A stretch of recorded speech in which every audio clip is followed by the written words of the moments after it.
Some people are saved not by love, but by a stranger who remembered what hunger felt like. A man steps out of a restaurant in Hong Kong, a bag of leftover food in his hand. The street is dark. The year is 1972. A small figure moves out of the alley. A boy, skeletal, 9 years old, clothes torn. Eyes steady. Do you have any leftovers? I haven't eaten in 5 days. The man freezes, not because of the words, because of the eyes. He knows those eyes. He wore them once. The man is Bruce Lee, and instead of handing over the bag, he walks the boy back inside and orders him a full meal. What the boy tells him over that plate changes everything. A warehouse in Kowloon. Dozens of orphans. A man who controls them all. But what did Bruce Lee do when he found out the truth? If this satisfies your curiosity, follow for the full story. The waiter brought out a bowl of congee, a plate of roasted pork over rice, and a pot of hot tea. Bruce watched the boy reach for the spoon. His hand was shaking, not from cold, from weakness. The boy ate fast, too fast, like someone who had learned that food could be taken away at any second. Bruce didn't say a word. He just sat across from him and waited. Now here's the thing. Bruce Lee in 1972 was the biggest star in Hong Kong. Maybe the biggest star in all of Asia. He had just finished filming Fist of Fury. People stopped him on every street. Reporters followed him to restaurants. His face was on posters, magazines, the side of buses. He could have handed that bag of leftovers to the boy, walked to his car, and driven home to his wife and 2 kids. Nobody would have blamed him. Nobody would have even known. But he didn't leave. And I'll tell you why. Bruce grew up on these streets. Not the clean ones tourists walk today. The back ones. The ones where kids fought over scraps behind market stalls. His father was an actor, sure. But the family wasn't wealthy. And young Bruce was wild. He ran with gangs. Got into fights. Teachers gave up on him. By the time he was 13, he was heading nowhere good. The only thing that pulled him out was martial arts. A man named Ip Man saw something in him and gave him structure. Gave him purpose. Without that one person stepping in, Bruce Lee would have been just another lost kid from Kowloon. So when he looked at this boy sitting across from him, shoveling rice into his mouth with both hands, he wasn't seeing a stranger. He was seeing a version of himself that never got saved. The boy's name was Tak. He didn't offer it freely. Bruce had to earn it. He asked simple questions. How old are you? Where do you sleep? Where are your parents? Tak answered short. 9. A warehouse. Dead. Bruce leaned forward. He kept his voice calm. Who takes care of you? Tak stopped eating. Just for a second. Then he said, Mr. Ewan. Bruce asked who Mr. Ewan was. Tak looked at the door. Then back at Bruce. He said Mr. Ewan runs the warehouse. There are other kids there. Lots of them. They go out during the day and steal. Wallets, watches, whatever they can grab. They bring it all back. If they bring enough, they eat. If they don't, they sleep hungry. If they try to leave, Mr. Ewan's men find them. Bruce looked down at the boy's wrists. There were marks. Not cuts. Rope burns. Deep ones. The kind you get when you're tied to something for a long time. Believe me, Bruce had seen a lot in his life. Street fights, film sets, Hollywood rejection. But something about those marks on a 9-year-old's wrists made his chest tighten in a way he wasn't used to. He asked Tak one more question. How many kids are in that warehouse? Tak thought about it. Then he said, maybe 30, maybe more. Some come, some go. The little ones cry at night. The older ones don't cry anymore. Bruce sat back. The restaurant was closing. The waiter was stacking chairs. The street outside was empty. He looked at the boy and made a decision right there. Not a dramatic one. Not the kind you see in movies. Just a quiet choice that changed everything. He paid the bill. He told Tak to wait by the front door. Then he walked outside and made a phone call. Not to the police. Bruce had grown up in Hong Kong. He knew how things worked. He knew which officers took money from men like Ewan. He knew that calling the police might get the kids moved before anyone showed up. Or worse, instead he called a man named Wing, an old friend from the neighborhood, someone who knew every alley, every back door, every hiding spot in Kowloon. Wing didn't ask questions. He just said, "When?" Bruce said, "Tonight." He hung up the phone, walked back inside, and looked at Tak. "Show me where they are."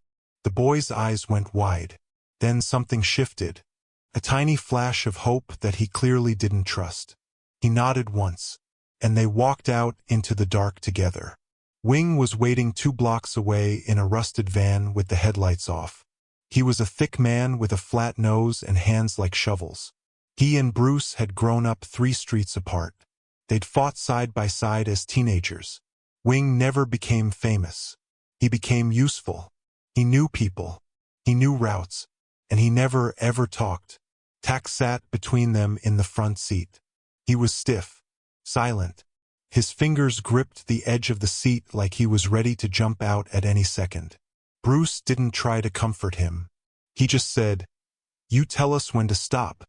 They drove into Kowloon, past the night markets, past the neon signs and the food stalls and the noise, deeper, into the part of the city where the buildings leaned against each other like tired old men, where the streetlights didn't work and the alleys smelled like rust and rain. Tak pointed. There. It was a warehouse behind a shipping yard. 3 stories. Broken windows on the top floor. A metal door on the ground level with a chain looped through the handle. Not locked, just looped, like whoever was inside wasn't worried about people breaking in. They were worried about people breaking out. Wing killed the engine. Bruce stepped out. The air was thick and still. He could hear something from inside. Not voices, not crying, just movement, the sound of small bodies shifting on hard floors. He pulled the chain free and opened the door. Now get this. Bruce Lee had been in some dark places. He'd slept in rough apartments in San Francisco. He'd trained in basements with no ventilation. He'd been told to his face by Hollywood producers that no Chinese man would ever lead an American film. He thought he understood hardship. He didn't. Not like this. Inside that warehouse, children were sleeping on sheets of cardboard laid over concrete. Some had thin blankets. Most didn't. The youngest looked about 5. The oldest maybe 12. Some had bruises on their arms and legs. One girl, maybe 7, had her left arm wrapped in strips of cloth and held stiff against her body with sticks tied around it. A broken arm, set by a child. Not a doctor. Bruce counted. He stopped at 30. There were more in the back rooms. Tak led him to a small office near the rear of the building. There was a desk inside, a chair, a tin ashtray full of cigarette butts, and a notebook. Bruce opened it. Inside were columns, names, dates, locations, amounts. Every child had a page. Every page tracked what they had stolen and when. There were notes in the margins. Punishments. 2 days no food. Rope. Left wrist. Locked in closet. 3 nights. All written in neat handwriting. Organized. Calm. Like bookkeeping. Bruce took the notebook. He didn't hesitate. He slid it inside his jacket and turned to Tak. "How many of them will come with us right now?" Tak looked at the sleeping children. He whispered to a few. Most didn't move. They were too scared. Too trained. One boy shook his head and turned his face to the wall. But 5 stood up.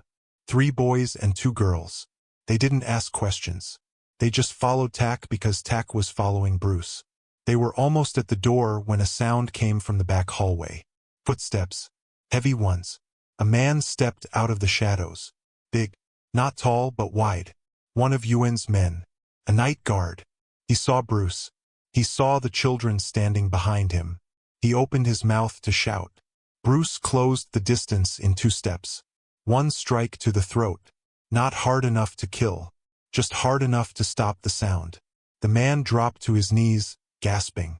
Bruce grabbed him by the collar, lowered him to the ground, and said one word. "Stay." The man stayed. They loaded the 5 children into the van. Wing drove fast but steady. No sirens. No chase. Just dark streets and the hum of the engine. 20 minutes later, they pulled up to a building on the far side of the city. A martial arts school Bruce still owned but hadn't used in over a year. He unlocked the door. The children walked in. Wing brought blankets from the van. Bruce found rice in a back cupboard and boiled enough for everyone. The children ate in silence. Then they slept. All 5 of them. On training mats under wool blankets, in a room that smelled like old wood and sweat. Bruce sat on the front steps of the school. The street was quiet.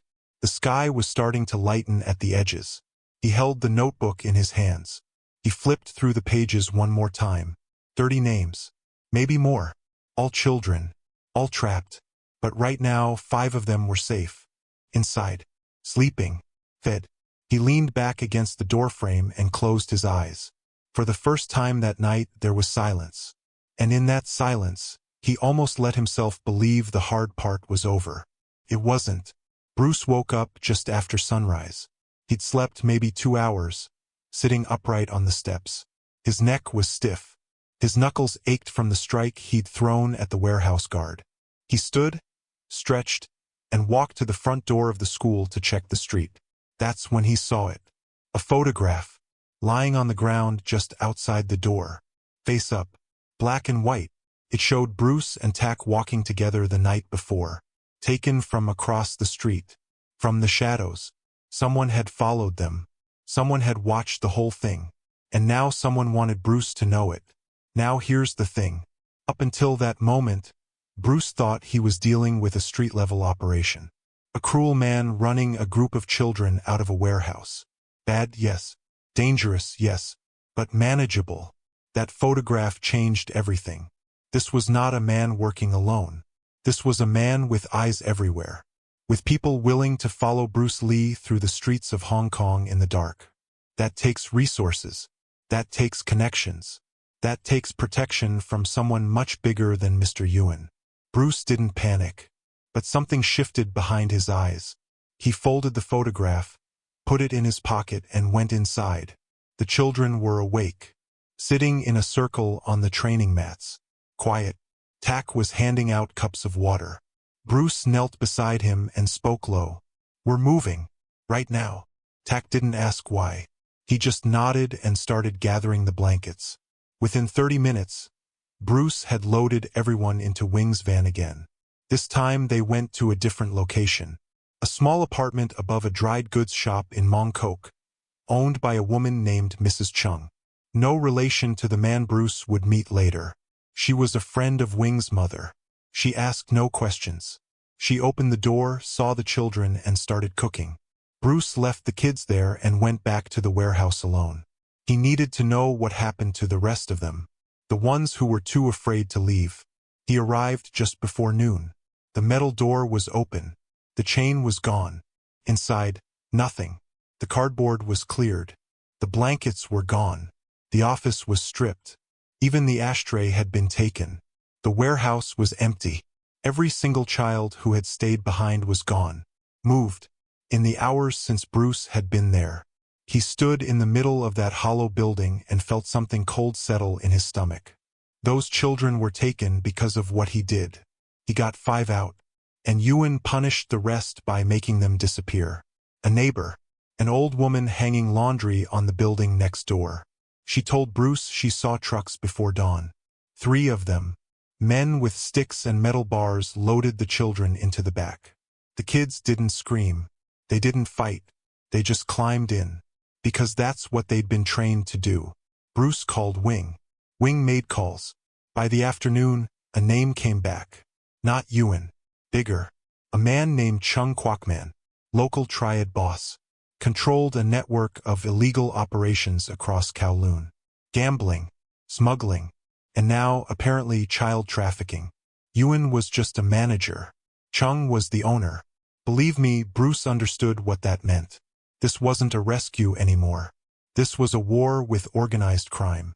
And Bruce was standing in it alone. He went to see a journalist named Lam. A man who had written about corruption in the police force.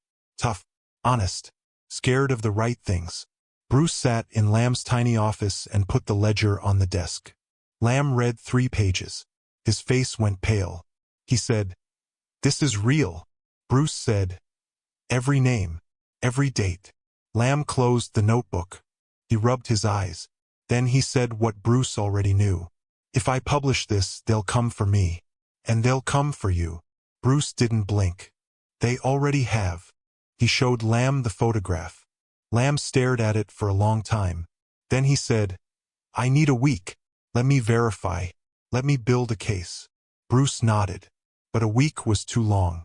The children had already been moved once. They could be moved again. Out of Hong Kong. Out of reach. Sold. Scattered. Gone. So Bruce made a decision. A bad one, maybe. A necessary one, definitely. He would not wait for the press. He would not wait for the law. He would go directly to Chung. Alone. No cameras. No backup. No safety net. Wing told him it was suicide. Bruce told Wing to have the van ready anyway. That night, Bruce sat in the apartment above the dried goods shop. The 5 rescued children were asleep in the next room. Tak was sitting by the window, looking out at the street. Bruce watched him for a moment. The boy was keeping watch. Like a soldier. 9 years old and already standing guard. Bruce thought about his own children at home. Safe. Federal loved. Then he thought about the 30 kids in the back of those trucks. And he knew there was only one thing left to do. Finding Chung wasn't the hard part. A man like that doesn't hide. He sits in plain sight because he believes no one would dare come for him. Bruce made 3 phone calls. The first was to an old stuntman named Ho who had worked on The Big Boss. Ho owed Bruce a favor. More than one. He'd been in debt to a gambling house 2 years back. And Bruce had paid it off without being asked. Ho didn't forget things like that. Ho made 2 calls of his own. By the evening, Bruce had an address.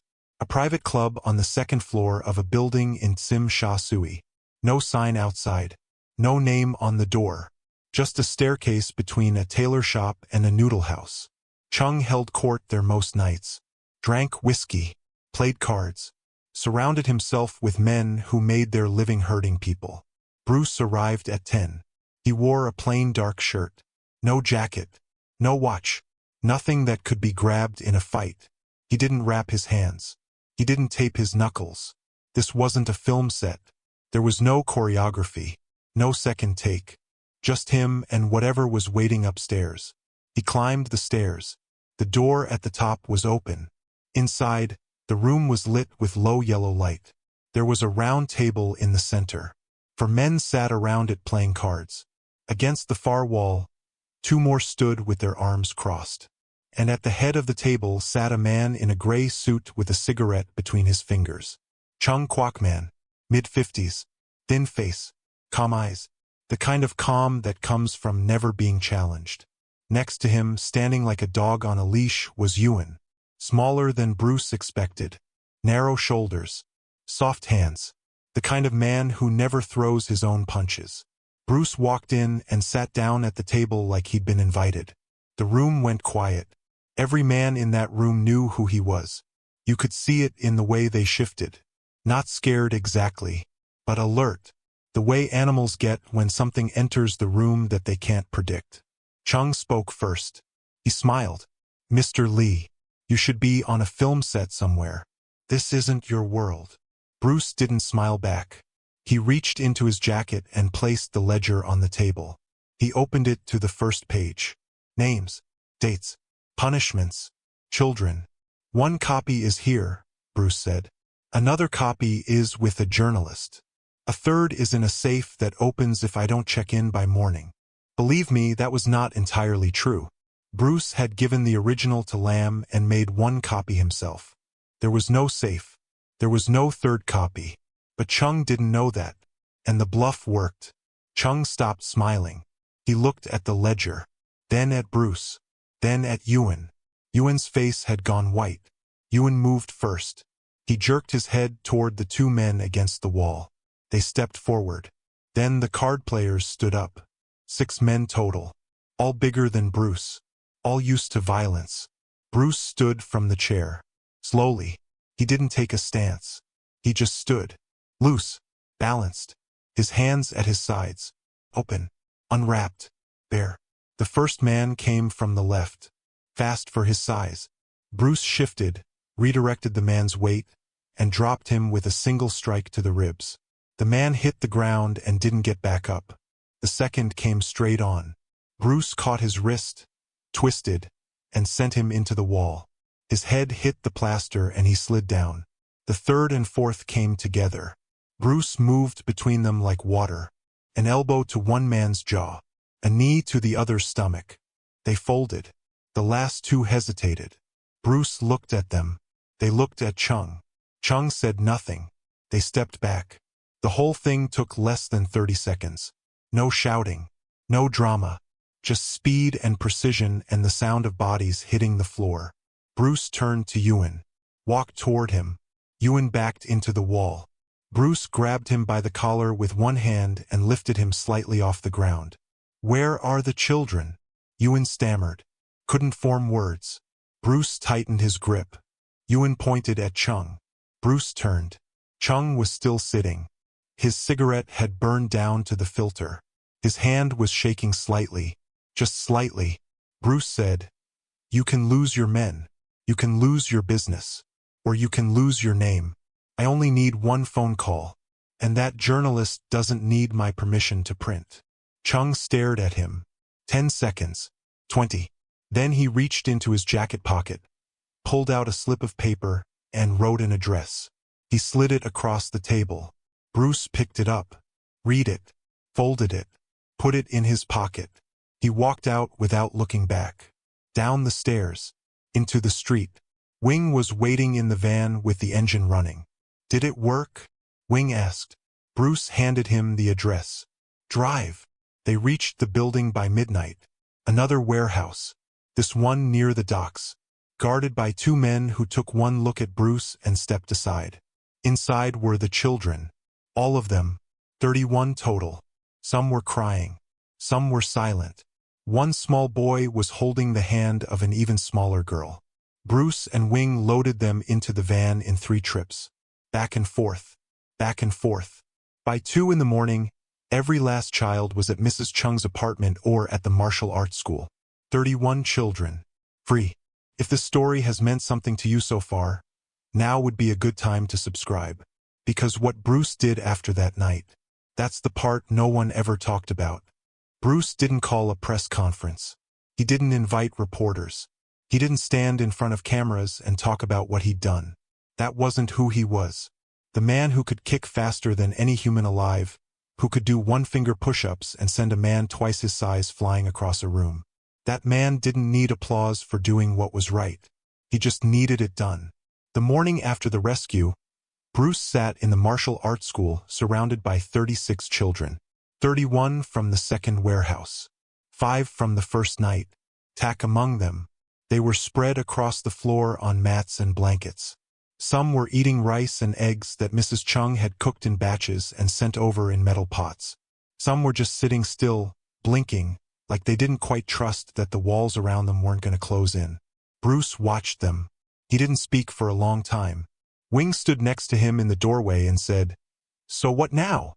That was the question. Because freeing children from a warehouse is one thing. Keeping them free is another.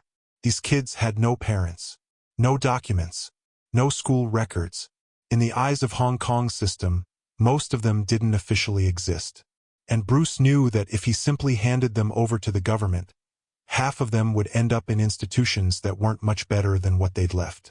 He'd seen those places as a kid. Cold rooms. Strict hands.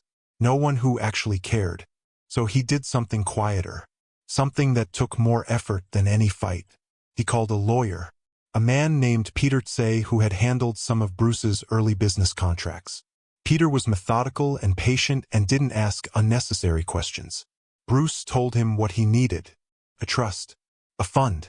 Something that could pay for housing, food, clothing, and eventually schooling for 36 children. Something that couldn't be traced directly back to Bruce. Not because he was ashamed. Because he knew that if the press found out, it would become a story about him. And it wasn't about him. Peter set it up in 4 days. The trust was registered under a friend's name. Bruce funded it with his own money, a significant amount, enough to rent 2 apartments, hire a full-time caretaker, and enroll every child in a local school within the next 3 months.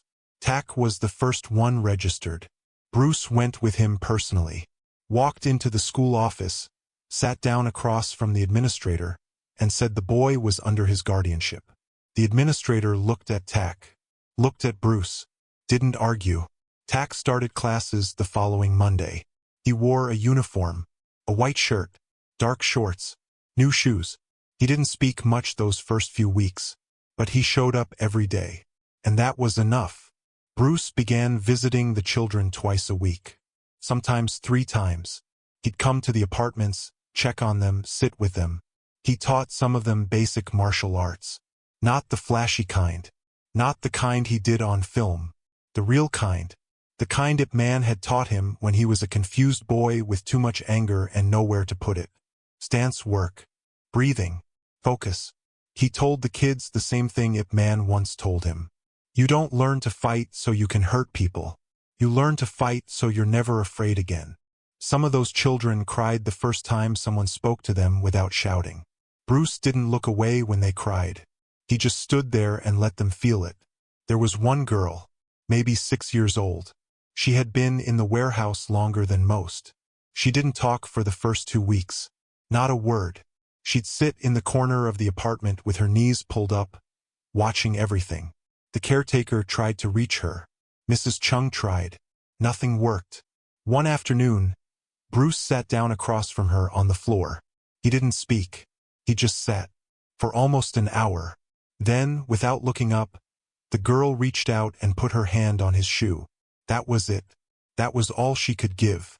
And Bruce understood that it was everything. He came back the next day. Sat in the same spot. This time she moved a little closer. By the end of the week, she was sitting next to him. By the end of the month, she was speaking again. Short sentences. Quiet ones. But words. Real words from a real child who had almost forgotten she had a voice. Bruce never told anyone about that girl. Not his wife. Not Wing. Not the journalist. Some things aren't stories. They're just moments between 2 people that don't need an audience. Meanwhile, the ledger did its work. Lamb, the journalist, spent 3 weeks verifying names and dates. He didn't publish everything. He couldn't. But he wrote a piece. Carefully worded. No names of children. No name of Bruce. Just enough detail about a network of child exploitation in Kowloon to make the right people uncomfortable. The article ran in a mid-sized paper. It didn't make the front page, but it reached the desk of a district official who had been looking for a reason to act. Within 2 months, 3 of Yuan's known locations were raided. Yuan himself was arrested. He was charged with child endangerment, theft, and assault. He never stood trial. He took a deal and served 4 years. Chung Kwokman was harder to touch. Men like him always are. But the pressure from the article and the sudden attention on his territory made him pull back.